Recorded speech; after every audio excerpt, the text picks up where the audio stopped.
you got into a self-defense situation. He taught us not to back down, not to be afraid. You got to stay calm and go through your opponents. I still believe in that today. I think what's good about putting kids in martial arts and stuff, if they had a chip on their shoulder, I've known so many people come to me and say, thank you for this class. I used to get into a lot of fights. Now I don't even look for fights, and it kind of saved them. Every citizen armed ensures that every American patriot is prepped with knowledge, perspective, and firepower. He counted on America to be passive. He counted wrong. Ask not what your country can do for you. Ask what you can do for your country. All right, today we're joined by Dan Camarillo from Camarillo Jiu-Jitsu, and we'll be talking a lot about what's happening with his jiu-jitsu studio, but also a lot of other aspects of self-defense and the importance of really taking care of yourself and how you can really by doing that, it'll actually help take care of your family better also. So with that, Dan, actually, I'd like to get started with, let's kind of start about your story a little bit, kind of introduce yourself and a little bit of what you do and how you got into it. Well, it all started right around the age of 4. My father was leaving the house every once in a while at night. And I asked him one day, where are you going? And he said, judo, do you want to go? And, back in those days on TV, the big guy was Bruce Lee. Oh, yes. So I asked him, is it like karate? I want to learn karate. And I said, no. I ended up going anyway, and that's the end of that. He didn't let me quit. So, it's been helpful throughout your entire life, though. By then, yeah, and I do have to admit, when I was younger, there's a lot of arguing. I wanted to hang out with my friends. I want to, realize when you get older how immature you can be when you're younger. You think you know everything, and I'm very thankful that he pushed me through my judo career, which was what I started in first. And then when I turned about 24 or 5, I got into Brazilian Jiu-Jitsu and trained under Ralph Gracie. Oh, wow. That is impressive. And I'm still training, and I'm 52 years old. So, yeah. Now, when you're doing judo, did you go through and do competitions in judo also? Yes, competed. I was number 6 in the U.S. There's a few guys above me that I beat. I just didn't beat them at the right tournament to rank higher. Yeah. But I was number 6 in the U.S. in my weight. That's pretty dang impressive, really. Yeah. Now, was that here in town, or were you somewhere else? Well, it started here in Bakersfield. I trained here for 20. Let me see. What would that be? So 4 and 23. Yeah, about 19 years. Okay. And then moved to Fresno. Was part of the Fresno State judo team. I didn't realize they even had one. They were actually at one point in time probably the 3rd best in the U.S. Oh, wow. And we always trained also with the San Jose State team. They were number 1, number 2 in the U.S. Yeah, so I moved away for judo. And then somewhere in there, my brother gets injured, and he found Ralph Gracie in the Bay Area, and that's when we switched into jiu-jitsu. So then you've been doing that ever since. Now, when we were talking a while back, you've competed in jiu-jitsu also.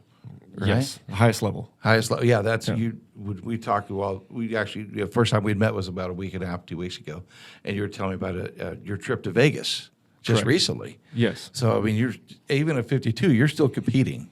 Yes, although I didn't compete this year Right. at the Worlds, I competed last year, and it was the Master Worlds. And what is that in Master World? What is that? Where do those folks come from? Where are they coming from? All over? All over. I mean, all over the world. Yeah. All over the world. Okay, it's huge. It's 4 days long, over 5,000 competitors. It's huge. That is, and that one you did really well.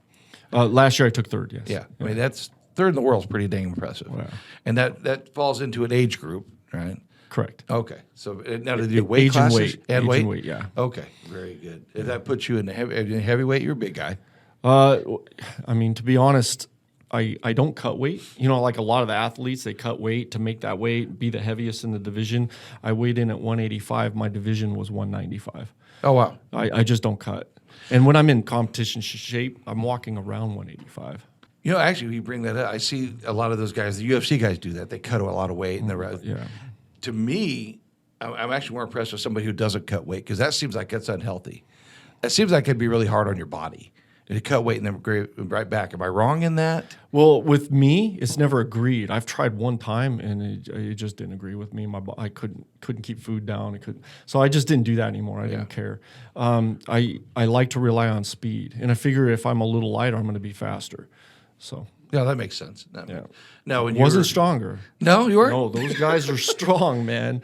Well, they're carrying that extra weight because you weigh in and they gain it back. They gain it back pretty quick. Yeah. So you said it was what, 5,000 competitors in Vegas in that one? Yeah, it was packed. That's a big one. Yeah. It's probably not hard to convince people to come to Vegas, though. Yeah. No, That's they're going to go have some fun while you're some there. people don't like it, but Yeah. It can be a good vacation. Now, where was your first jiu-jitsu competition? What did you think? It was a long time ago. It was, I believe, it was a Joe Moreira National Championships, and at that time that was the biggest tournament United States had for jiu-jitsu, because jiu-jitsu when I started was very young in the U.S. Huge in Brazil, right? But at that time they had pretty much just came over, and my brother and I got into it, and we were already really good at judo. So what was awesome is our judo helped us right away, Oh, yeah, 'cause you were used to using their weight against them, basically. Yeah, and the uniforms are pretty similar. Okay. It starts standing, so we have throws. Okay. And then on the ground, jiu-jitsu is all the mat work, the arm bars, chokes. It's the grappling. Okay, absolutely. I mean, I hear it a lot. I listen to other podcasts, and I hear the guys talk about it a lot. And I tried it one time, and it was hard on my feet. That's what I found out. Yeah, exactly. My son took me down there, and it was very good. So now you have a studio here in town. Now, am I using the term right, studio, or is it? Back in the day when we had a judo, it's academy, but Academy, it was a dojo. Everyone called them dojos back in the day, and then now we call them academies. Yeah. And you run a lot of students through there.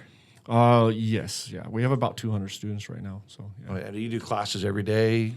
Monday through Friday, and then we have like a free women's class every Saturday for really? those out there that want to try it, and it's all learning for 1 hour. We try to help women learn it. I will actually encourage more women to try it out. That's why I created that class. And then we have an open mat on Saturday. So it's usually Monday through Saturday. I actually agree with you 100%. Having 2 daughters, I really wish I would have got them into something like that, jiu-jitsu or something to that extent. And I see a lot of folks take these self-defense classes. Right. And it almost gives a false sense of security when I see that. So how do we encourage more women to get down there and do this? Well, taking one self-defense class, you're right. It's you need to continually do it. You got to get your body where you're using muscle memory, not thinking about things, and just your body reacts to things. That's when it's gonna work for you. But I just encourage everybody, I encourage kids too, especially before high school. High school, I went to BHS. It wasn't all fun. You know what I mean? It's not all fun and games. But I don't like seeing bullies. I don't, these kids, they don't know how to protect themselves, and get them off the couch, stop playing video games. So I encourage everybody. I'm one for getting rid of the video games in a lot of ways. I know there's a place for it, but it just seems to change society a lot in a fashion that I don't like. But that's just me. One of my big things about having you come on is, our podcast is Every Citizen Armed, and it's a lot about self-defense, but it's generally about firearms in the past. But when I think about the Every Citizen Armed, this is a way of being armed. If you're being trained in jiu-jitsu, you're wrestling, judo, whatever, it's another form of being armed and being prepared. Is that kind of how you would look at that? Yes, I've been in a few altercations. There's been a couple where I second guess myself. Maybe I shouldn't have done that. You know what I'm saying? Everything that I've been into has been self-defense. Yeah. But there's sometimes you could put yourself into like a situation where it could have gone wrong. Does that make sense? No, absolutely. So you just got to be aware of your situation, what's going on. Shouldn't I? You got to weigh in everything. Now that I'm older and I have kids, right? I got a family. Mm-hmm. I've kind of I stay out of things. Yeah. So. Well, it's what I mentioned this. I listened to Jocko Willard talk one time, and he said the best self-defense he has is his legs. He'll walk away, run away, whatever he can do to avoid a fight. And I get that if you can avoid it, but at least this way you're prepared. If you get pushed into a situation you can't get away from. Right. And this way you don't have to use a firearm. You have other options. The biggest thing is being aware of your surroundings, and a lot of people, they're just not. They're just plain clueless. They're looking in their phone. They're they're just not paying attention. I always fight to see my wife and I. We want to face the door. Right? Yes, exactly. The exit. You got to know your exits. You got to know who comes in, what goes. You read the people's body languages and stuff like that, and that's what we do. And my wife always wants to face the door too. She gets uncomfortable if the door's behind her. Sure. Well, so do I. Well, that's your job, right? That's just my job. Right. But my wife's pretty tough. Is she? I would imagine. She's a black belt in jiu-jitsu also. So. Oh, wow. Well, I guess that would make sense. Probably goes down to rolls with you. Yeah, she's been doing it 11, 12 years now. Oh, okay. Yeah, that's... God, I wish more women would get into that. I think that's awesome. Does she go down and teach a little bit on the Saturday too, or is she? Well, since I'm here, she's teaching. Right Oh, is she now. teaching? Yeah. That's awesome. Yeah. That is awesome. She helps a lot. She teaches a lot. One of the things I noticed, even back when I was in high school, and you watch the kids, like you said, back then it was wrestling. Everybody was into wrestling and this and that. They walk with a little different confidence about them, and I see that with the guys that are in training now. And it's not that they're being cocky; they're confident and they're comfortable. And I think that disarms other folks to where if they were going to start trouble with you, or if they were looking for an easy target, this helps take you out of that. I would think they don't look like an easy target. I think what's good about putting kids in martial arts and stuff, if they had a chip on their shoulder, I've known so many people come to me and say, "Thank you for this class. I used to get into a lot of fights. Now I don't even look for fights."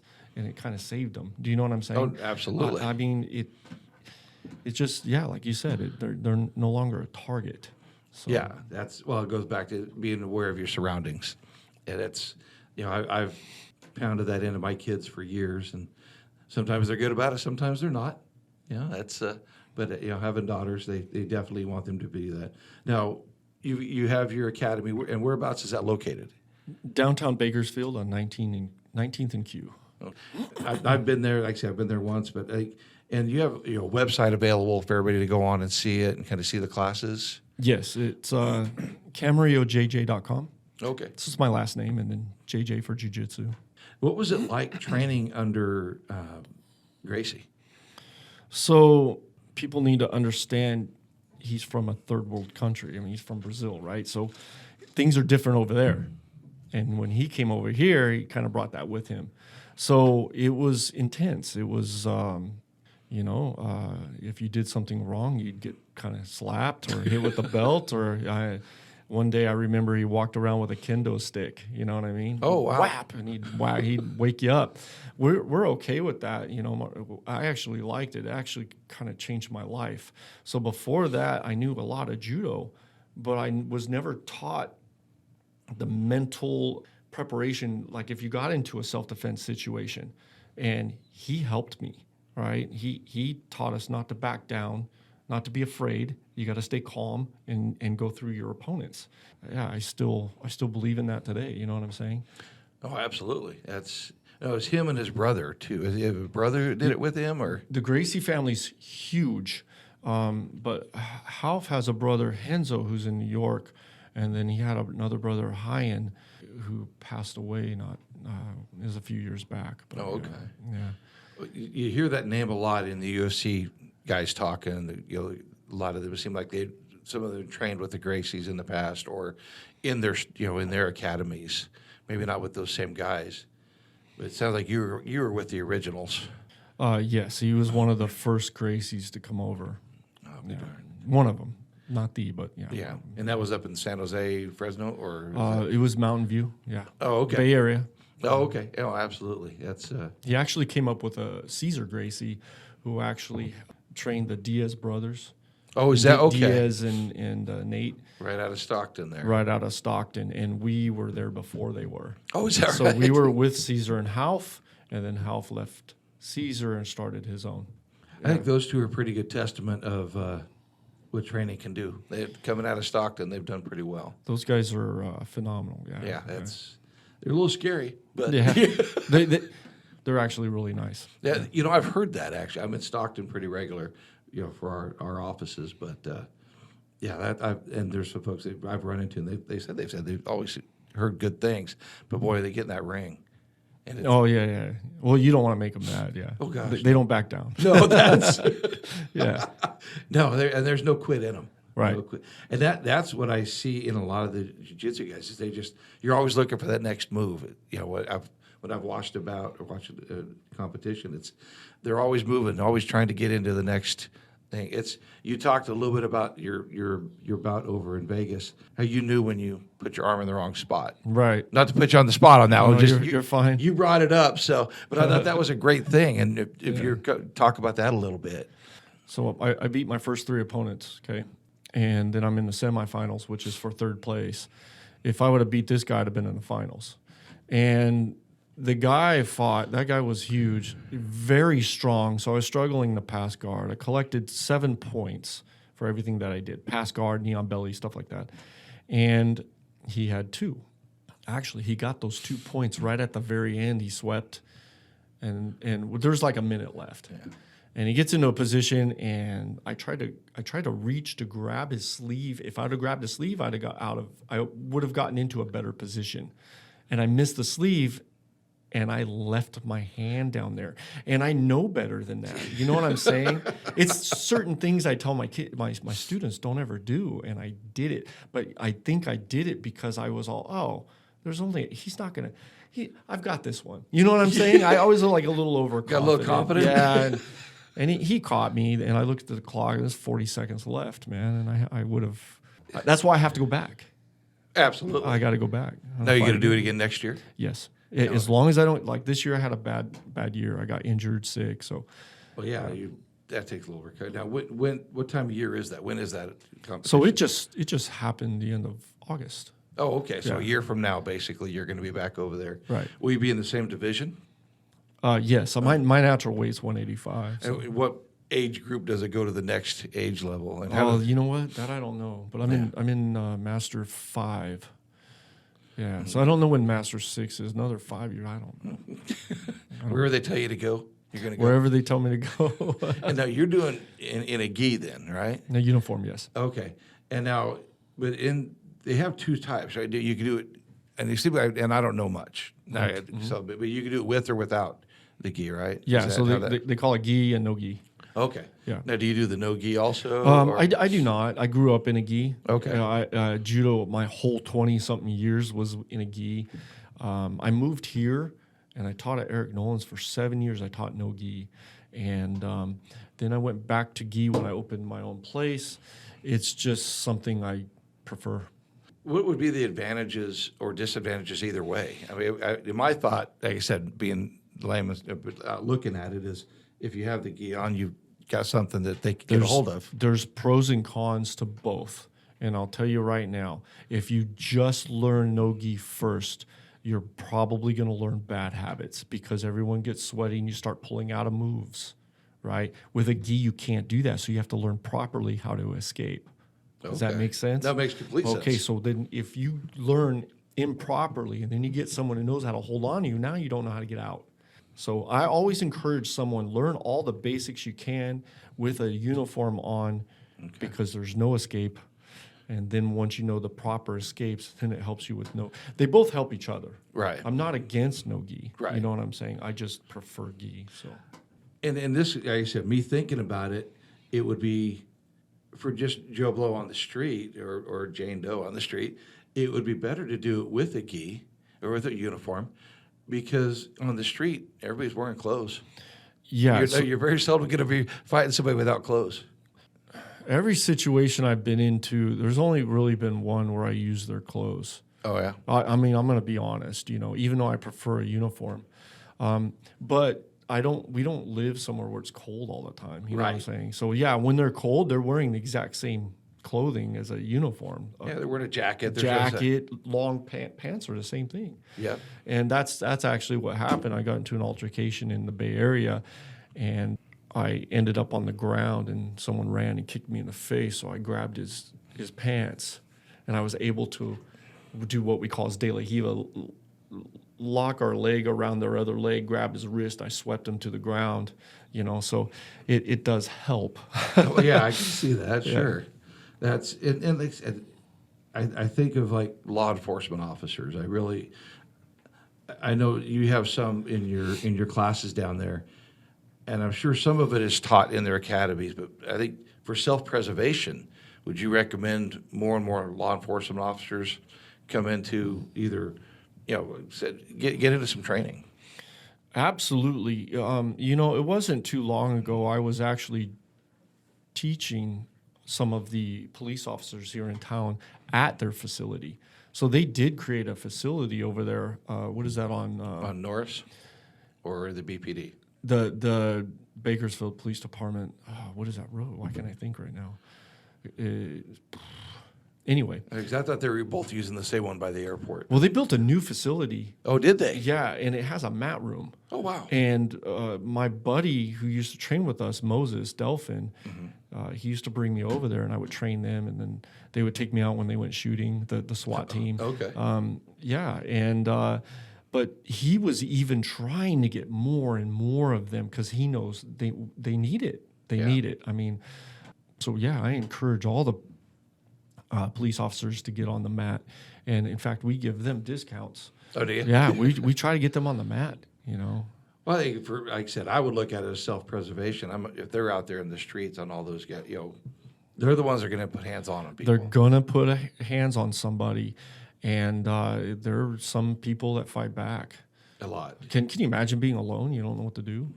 I mean, you might have all these weapons and stuff, but you don't know when they're going to jump on you, or you don't know what they're going to do or what they're capable of, and I think you should be trained. Just plain and simple. Well, it even brought up firemen. You had a couple firemen in your classes, right? Yeah. So it's got to be something when they first walk in. Are they a little intimidated when they first walk in, or are they? How do you approach when you're getting these new folks in? Some new folks are intimidated, and I can understand. It can be nervous. That's the hardest thing to do, is walk into a new place like that, and then you think you're going to get beat up, right? We don't do that, though. I encourage everybody to help that individual. You know what I'm saying? They're new to this. Let's help them. And everybody does on my mat. I get a lot of compliments saying, thank you for making this the most welcoming place I've ever been to. So it kind of helps our nerves. And but we do get those people. Well, and I can attest to that. When I walked in, I went to your morning class, and it was like 6 or 6:30 in the morning. It was still dark. And my son took me in there. Well, I'm 56, so it's a little late to be starting this stuff, but it still was good to do. There's another guy, right about my age, and he's like, "Hey, come on, let's go. I'll show you what we're doing." And he didn't know me from Adam, Right. but he was so helpful and just showed me a lot of things. And we were there, I don't know, for an hour or whatever it was, and he was great. But I watched around because I like watching to see what's happening, anyways. Mm-hmm. And I saw that all around the class. And so that was impressive. Now, you mentioned you've had a couple altercations, things pop up where this has really saved you. You had an incident with, you told me one, if you could share with the sheriff's department, or they were chasing somebody. Oh, yeah. That actually made national news. Oh, did it? Yeah. Outside of Bakersfield, okay, and he's driving all the way down into town, and they're chasing him with the police cars, and I was told he was doing over 120, so they called all the cars off. Okay, but they're following him with a helicopter, and he's stolen Mojave. There we go. Oh, okay. And I'm walking. I literally just finished my adult class, and I had just got off that cruise, so I didn't feel like rolling yet. You know what I mean? I'm just getting acclimated. You know what I'm saying? And I'm walking out to the front office. And my front office has all those big windows, and you can kind of see outside, but they're tinted. So I hear this huge crash, and I see headlights. All you can see is the headlights bounce up in the air, then bounce down. Okay. I'm like, oh my gosh, what just happened? So I crack open my front door, and I see a guy running down the street, and this lady's yelling, "Someone get him, someone get him, he's getting away." And she just kept screaming that over and over. And I'm all, okay. I put my phone down, and I'm in sandals. I'm in my uniform. I have my black belt on. Okay. I put my sandals down, my phone down, my keys. And I decided, okay, I'm going to go after this guy. While I'm chasing him, I'm kind of, making sure he doesn't have any weapons on him, right? Because that would be kind of stupid. But he beat me all the way down the corner and went around the corner. Halfway down that street, because I just got off a cruise, I'm getting tired. Well, his adrenaline's flowing too. I'm sure he's been running. I'm getting so tired. I'm like, oh my gosh, if I get around this corner and I'm tired and I get beat up, you know how embarrassing that would be? That would make some news. Yeah. So I slowed my pace down. Now I'm at a jog, getting my wind back. I come around the corner. I take the corner wide just in case he's right there waiting for me.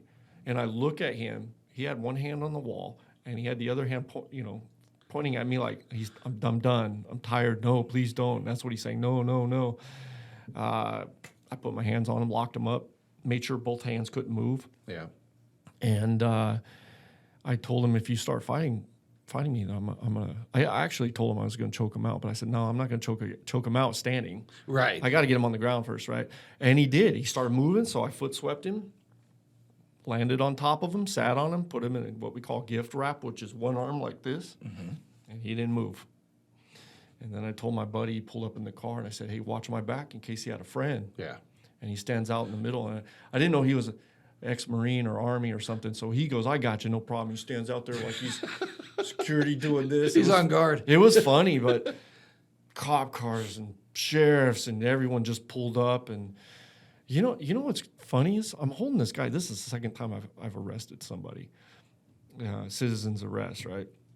They always come, officers talking to me. Hey, thanks for your help, man. Instead of grabbing the guy, dude, I'm sitting there. Like, here, could you please? Yeah, and he's thanking me. Hey, thanks, man. Thanks for all your help and blah, blah, blah. It was kind of funny. But. Yes. And then I get a phone call from my friend. He's in Florida or New York or something. He goes, Dan, what are you doing on television, man? Oh, that's funny. Yeah. Well, we got to have a few of those occasionally. Keep Bakersfield in the news. Yeah. No, but that is one of those incidents like you talked about. Maybe nowadays we look at that and you go, might not have chased him the same way. I'm glad Probably it ended still the would way have, though. Probably. That's when because I could see what he had on him. Yeah. The only thing that probably would be hard to see is a knife. Yeah. So. No, I get that, but it's like I said, we talk about the idea of carrying weapons and having the permits and so forth. I'm assuming you support that, but I probably should have asked you that in advance. But Oh, absolutely. I have a CCW. yeah, I think Kern County is very well known for that. But one of the things is, I think, in carrying a gun is just like jiu-jitsu. You have to do it. You got to be on top of it. You got to keep practicing.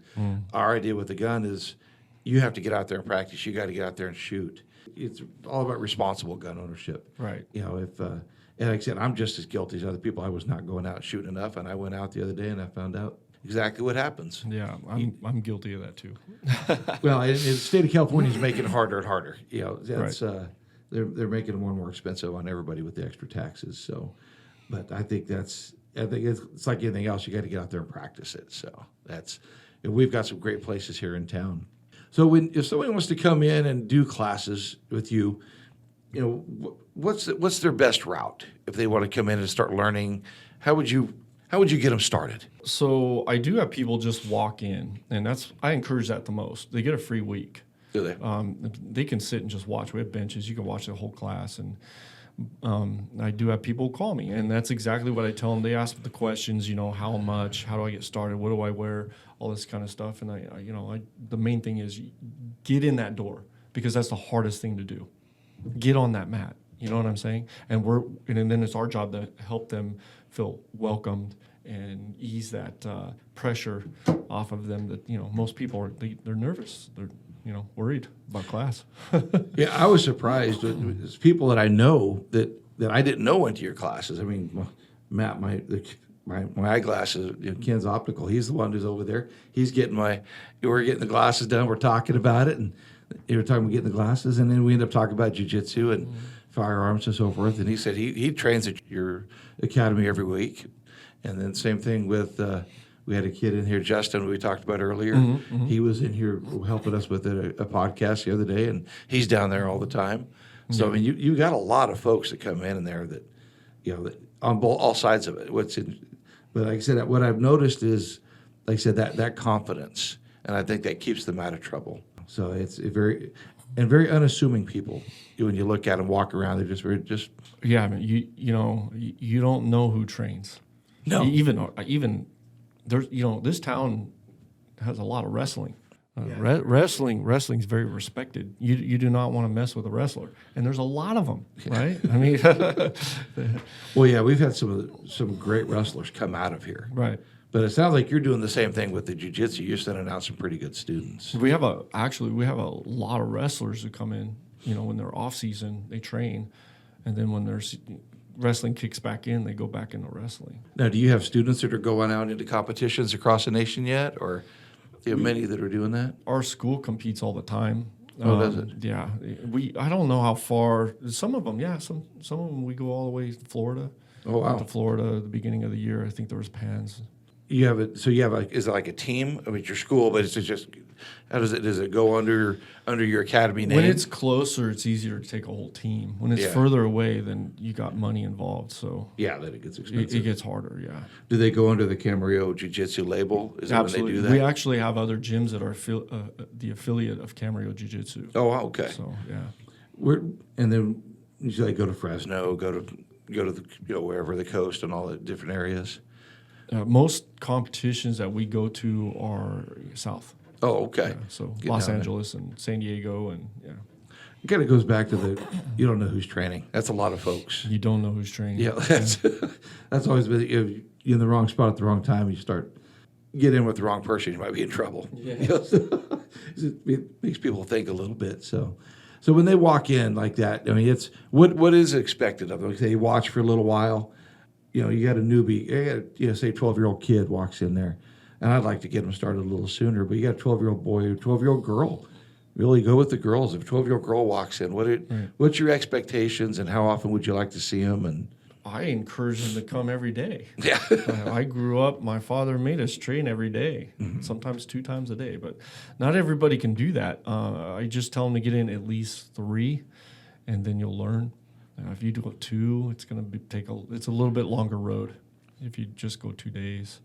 But I help them out. Sometimes I'll pick out another student that's been their brown or black belt and say, hey, can you help them today? At least the beginning, and then we'll switch rounds and I'll go grab somebody else to help them, or sometimes I jump in and help them. I just make sure they're covered. I try to make their learning process quick too. no, I think that's awesome. Like I said, the younger the better. I think it would, like you said, high school's not easy. Middle school's not easy. No, it's not, and it's getting worse. Yeah. Oh gosh, that's both my girls were teachers, and I saw what they had to go through. So yes, it's at this point, I think teachers should probably have to start going through some type of a training. I think it wouldn't hurt them. It at all. wouldn't hurt them at all. Yeah. I've seen the teachers get pushed around by the high school students. Oh yeah. Yeah. Yeah. That's my oldest daughter taught for many years. My youngest taught for 1 year, but the same thing. What I saw them have to put up with is just, you shouldn't have to. Yeah. There's no reason. We would have never done that. Well, we'd have got home, got our ass kicked, quite no, honestly. Yeah. My dad and my mom taught us respect, I never talk to a parent like that. You know what I mean? No, I sure as hell didn't talk to a teacher like that or a principal. My goodness. No. I spent a lot of time on campuses and, with different fundraisers and so forth, and I'm surprised when I watch these kids walk around. And I've told, I don't work there, so I kind of say whatever I want. They don't have to have me back. Right. So don't be a little jerk, Right, So, yeah. And we see that an awful lot. So in that, you're gonna, what's your training regimen look like going in for next year? You say if you're gonna compete next year, how soon do you have to really start going after that? I mean, you obviously train every time, but Well, last year for Worlds, I decided to do it 3 months before the tournament, and I haven't. And I took 8 to 9 years off of competing, so I was concentrating on my academy. And then just all of a sudden, hey, you know what? I'm going to compete. So 3 months before, what I did and I do get a little selfish. I had other people teaching the classes for those 3 months most of the time. Sure. Because I have to prepare myself. I went to 3 tournaments before the Worlds, and then I went to Worlds. And those tournaments, I only did them to mentally prepare, because the matches it's like 70% mental. So you have to walk out there ready. If you walk out there nervous and everything like that, you're gonna have this adrenaline dump, and it can cost you a match. So I think it's a lot of things. It's all majority of it's mental. So, Yeah. I mean, you've done all the, like you said, the muscle memory, done all the training. Yeah, I was fine technical wise, right? I just wanted to make sure mentally I was ready. Did you think that 3 months was enough, or should you've? No, I was fine. Was it? I should have won. Yeah. I'm beating myself up about it, sticking my hand in the wrong place. Yeah. I guess from when we spoke the other day, and even watching your face now, I can tell it eats at you, doesn't it? Yeah. I could have been stronger. Yeah. I had weight I could have put on. Okay. I didn't get tired. I was actually doing good. I was injured though the whole time. Oh. My second match, I pulled my groin muscle doing a judo throw. Oh. Yeah, but it didn't affect my stand-up. It affected when I got on the ground trying to push someone away. Okay. It was a little weird because then the next day it didn't hurt. So Yeah, I would think it would be on the stand-up. It seemed like it would bother you more, but like I said, I don't. It honestly, it hurt trying to put my shoes back on. I couldn't lift my leg. Somebody wants to get into this, and they're going to bring their kids into it or themselves. Financially, what are they looking at? I mean, to get started, Adults were at $130 right now. $130 a month. Yeah, and the kids were $100. It depends. If they sign up multiple in the family, we give discounts. Sure. If they're law enforcement, discounts. So it just really depends. So that my whole thing is, I really want to promote your business on this too. Is that they could come every day if they're doing that $130 a month. How often? 3 times a week, 4 times a week. What do you do? Adults can actually come 2 times a day. We have a 6 a.m. class called the zombie class, right? And That's the one I went to. Yes. yeah, 6 a.m. and then we have an adult class at night, which is 6:30. Okay, so do those 2 times. I would be so sore. Yeah, I'm sure a lot of people do it. You know, they could do that twice a day. yeah. But you can. That's I don't go in the mornings. No? No. no. That's no. I can see that. So in that, when you've got a lot of these companies, how did you really get your gym started? I mean, it seems like a lot of people want to do things. They think it'd be great to do it, but you actually went out and did it. Yeah. When I moved, so I grew up in Bakersfield, like I said, and then I moved away to train. I moved away almost 10 years. When I came back, I came back as a Ralph Gracie purple belt. I was not looking to run or teach an academy. I wanted to learn more. I wanted to just train and train and train and train. And I went from gym to gym to gym to gym. And one of the last academy was Eric Nolan's. And I went in, there was only like 5 people there. And when I walked out, Eric Nolan said, "Hey, would you like to teach here?" And I'm thinking, As a purple belt. yeah, Oh, a really good, in my, everybody at that time coming out of Ralph Gracie's. Have you heard the name BJ Penn? Yeah, oh yeah. So he was our teammate. Our whole team was phenomenal at that time. You know what I'm saying? So, I started teaching. I started teaching as blue, honestly. Oh, did you? Yeah, I mean, like I told you, when I started, jiu-jitsu was so young. Right. There was nothing in the valley when I started. So we had to go to the Bay. So I wanted, you look at you want to do this, so you go find the area. I mean, did Nolan kind of advise you to how to do it, or did you just, I know what I want to do? No, I knew how to teach, Yeah. and he offered to pay me. And I was just thinking, well, I can make money and train.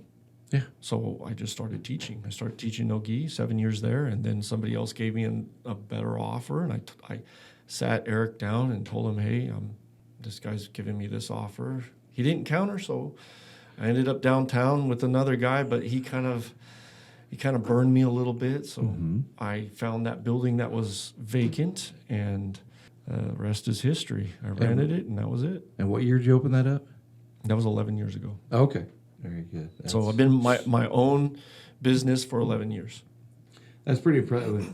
And you stuck it out, and it's working, obviously, because you're growing. What was interesting, when I mentioned your name, a lot of people know who you are. You're very well known in this town, and they're like, "Oh, I know that. I know that academy," so, and extremely well respected is been the general consensus. I have not heard one negative word about it, and that doesn't happen. So I think that was one of the big things by getting you on. And I really, like I said, I would like to get more and more people into this. And I'm sure you've got some students. Who are your outstanding ones that you look back and you go, I'm really proud of that one. I'm really proud of that one. Is there some kids out there that you've watched grow up? You know, we have some kids that are coming up. We've had some phenomenal kids, and when they get to that age where they're getting into junior high, right before high school, they tend to want a girlfriend or boyfriend, and then they don't come anymore. You know what I'm saying? Oh, yes, or some absolutely. we've had some switch to football or wrestling, and then they don't come back. You know, phenomenal. These kids would have been amazing. But right now, we do have some kids coming up. I hope they stick with it. Female and a male, but I don't know. That transition's getting close, right? Yeah. I just want to see them stick with it. But we have a lot of adults that are really good at our academy. In fact, a lot of other academies, they rely on the children, the kids' classes to pay their bills, where we're kind of opposite. Mm-hmm. We have a lot of adults. Our adults like the 3 times the amount of the kids that we have. Oh, wow. And we just took one of our female fighters. Her name's Jessica. She went to the Master Worlds, just this last one. She just got her black belt 2 months before, and she took 3rd. And she was so close to winning the whole thing. I think that speaks pretty highly of her training then. Yeah, she's very dedicated. Yeah. We have, and I find like some of the women are more dedicated than the men sometimes. You know what I'm saying? Once they get that going, that dedication going. Well, they're competitive too. Yeah. I mean, they're going to have that. I mean, my girls are very competitive, and that's what they're in, and even more so than my son at times. So yeah, I can definitely see that. Even my wife, extremely competitive. So I think that's neat, and I would love, especially after next year. When you win the Worlds, I really want you to come back on and talk about that. Well, as long as I'm physically prepared, I'll be a contender. That's for sure. Yeah. Yeah. No, I think that would be great. And in that, so what other things would you like to put out there? I mean, I think I really like getting more and more people into this. What have we not covered that you felt we should put in here? I don't know. Well, and your wife trains down there with you. Correct. 12 years, and she's already a black belt. I mean, is that normal? They say average is about 10. Is it? It depends on the individual. We've had some get around 9, 8, 9. Okay. Phenomenal. We have Elizabeth Bravo, who is my student from white to black, and I believe she got it in 8. And she goes to IBJJF tournaments and wins, and that's the highest level you can go to. It just depends on the individual. But when she started, she would train 2 times a day. Okay. She would take a notepad and write everything down for a year. So somewhere she's got this book of everything I taught in writing. You kind of knew she was going somewhere with this thing. That's it's really turned into almost like a full-time career for you, though. Yeah, I mean, I know you have your regular job, I'm sure, like you said, but Right, this is a full-time career almost in itself. I love it. Like I was saying, I didn't plan on teaching. It just happened. And now that it happened, I couldn't think of it, going a different way. I love teaching. I love seeing the techniques that I pass on or that our team passes on to these students, and then they go to tournaments and it works. That's the best pat on the back you could have. It's got to be. And then you see the parents smile, the kids smile, and everyone's happy. I mean, it's just great. And you've taken that kid or even the adults and you just taken them up a notch. You're making better people. Better adults with these kids, I think, in the long run. We did it with, I always felt that way with livestock the same way. You watching these kids train and makes better adults, but it seems like this is making better adults that can and take care of themselves and defend themselves. I think that's a big part of it right there. So we talked about the website. It's CamarilloJJ.com. And are you on social media or? I mean, I'm just now. It's funny you say that. I don't like, like people like selfies. Oh, I know. I don't like selfies. I'm with you on that. I don't like taking my own picture. I talk about myself when somebody asks. Sure.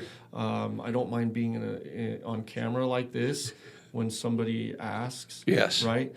But and then this, like you said there, you were going to competitions with your dad. He went with his dad. It really builds a family atmosphere, is what it feels like too. It had to be good for you and your dad to be doing all the competing together. Yeah, I wish I would have paid more attention. I have flashbacks of my dad competing, but I had to go back through some of the videos and rewatch it, and I kind of wish we could have done more of that. He actually retired at, I want to say 45, 46, Oh, wow. and I'm 52, so I'm still doing it. So he was done a little earlier than I was. Well, you're staying in such great shape. I wouldn't see why you couldn't, keep doing it. That's barring injury, like you said. Yeah. Now, I think that's any of these kind of things like that where you can keep the families doing things together. It makes a big deal. But our parents always get smarter the older we get. My kids think I'm a little more intelligent sometimes than I was when they were younger. So We try to be smarter, right? yeah, we try really hard to do that. So, well, very good. Is there anything else we should cover? I think we got it all pretty well done. Is there a phone number they should reach you at, or just do it through the website? Well, anybody can text me, 661-201-3346, and I'm usually really good at responding to texts. As far as phone calls go, sometimes I'm on the mat, sometimes I'm doing work during the day and stuff like that, and then trying to get back to you is kind of harder. Okay. So text and website's a great way to do it. Yeah, and if you want to take lessons, just come in. And the address? Is 811 19th Street. 811 19th Street. And we'll make sure we put that in the notes, on the show notes, so everyone can find that. And we'll put a link to your website on there. So, well, very good. I appreciate you coming in today. I think this was great. I want more and more people to do it. I really like to talk about law enforcement, getting into this. I think it would be very handy. And we had Donnie Youngblood on a couple weeks ago, and he talked about that, a little bit. So I think give them a little bump in pay if they're taking lessons, right? Make everything safer. Absolutely. Well, and give them a little bump in pay to do it, and you're going to hopefully prevent some lawsuits in the future. Right. Because Lord knows every time that they pull that firearm out and shoot somebody, it's going to be the county's going to pay. In that, like I said, this falls right into it. Just keep our every citizen armed. It really helps. It's put another tool in your toolbox is the way we look at this. Keeps you in shape. Yeah, absolutely. I think you're a testament to that. I don't do it. I'm heavy. Look at you. So, big point right there. Well, very good. Thank you very much. I appreciate you coming today.